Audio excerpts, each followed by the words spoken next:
The Telltale Heart by Edgar Allan Poe. True, nervous, very, very dreadfully nervous I had been and am. But why will you say that I am mad? The disease had sharpened my senses, not destroyed, not dulled them. Above all was the sense of hearing acute. I heard all things in the heaven and in the earth. I heard many things in hell. How then am I mad? Hearken and observe how healthily, how calmly I can tell you the whole story. It is impossible to say how first the idea entered my brain, but once conceived, it haunted me day and night. Object there was none, passion there was none. I loved the old man. He had never wronged me, he had never given me insult. For his gold I had no desire. I think it was his eye. Yes, it was this.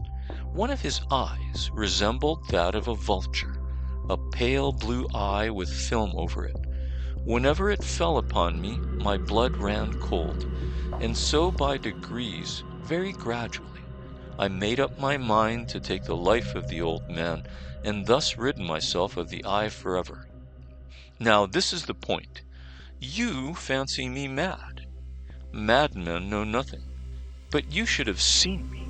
You should have seen how wisely I proceeded, with what caution, with what foresight, with what dissimulation I went to work. I was never kinder to the old man than during the whole week before I killed him, and every night, about midnight, I turned the latch of his door and opened it, oh so gently. And then, when I had made an opening sufficient for my head, I put in a dark lantern, all closed so that no light shone out, and then I thrust in my head. Oh, you would have laughed to see how cunningly I thrust it in. I moved it slowly, very, very slowly, so that I might not disturb the old man's sleep. It took me an hour to place my whole head within the opening, so far that I could see him as he lay upon his bed. Ha! Would a madman have been so wise as this? And then, when my head was well in the room, I undid the lantern cautiously, oh so cautiously, for the hinges creaked. I undid it just so much that a single thin ray fell upon the vulture eye, and this I did for 7 long nights, every night, just at midnight. But I found the eye always closed, and so it was impossible to do the work, for it was not the old man who vexed me, but his evil eye. And every morning, when the day broke, I went boldly into the chamber and spoke courageously to him, calling him by name in a hearty tone, and inquiring how he had passed the night. So you see, he would have been a very profound old man indeed, to suspect that every night, just at 12, I looked in upon him while he slept. On the 8th night, I was more than usually cautious in opening the door.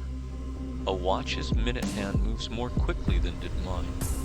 Never before that night had I felt the extent of my own powers, of my sagacity. I could scarcely contain my feelings of triumph. To think that there I was, opening the door, little by little, and he not even to dream of my secret deeds or thoughts. I fairly chuckled at the idea, and perhaps he heard me, for he moved on the bed suddenly, as if startled. Now you may think that I drew back, but no. His room was as black as pitch, with a thick darkness, for the shutters were close fastened through fear of robbers, and so I knew that he could not see the opening of the door, and I kept pushing it on, steadily and steadily. I had my head in and was about to open the lantern, when my thumb slipped upon the tin fastening, and the old man sprang up in bed, crying out, "Who's there?" I kept quite still and said nothing. For a whole hour I did not move a muscle, and in the meantime I did not hear him lie down. He was still sitting up in the bed, listening, just as I have done, night after night, hearkening to the death watches in the wall. Presently I heard a slight groan, and I knew it was the groan of mortal terror. It was not a groan of pain or of grief, oh no. It was the low stifled sound that arises from the bottom of the soul when overcharged with awe. I knew the sound well. Many a night, just at midnight, when all the world slept. It has welled up from my own bosom, deepening with its dreadful echo the terrors that distracted me. I say I knew it well. I knew what the old man felt, and pitied him, although I chuckled at heart. I knew that he had been lying awake ever since the first slight noise, when he had turned in the bed. His fears had been ever since growing upon him.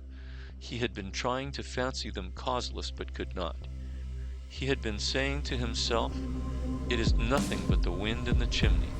It is only a mouse crossing the floor, or it is merely a cricket which has made a single chirp."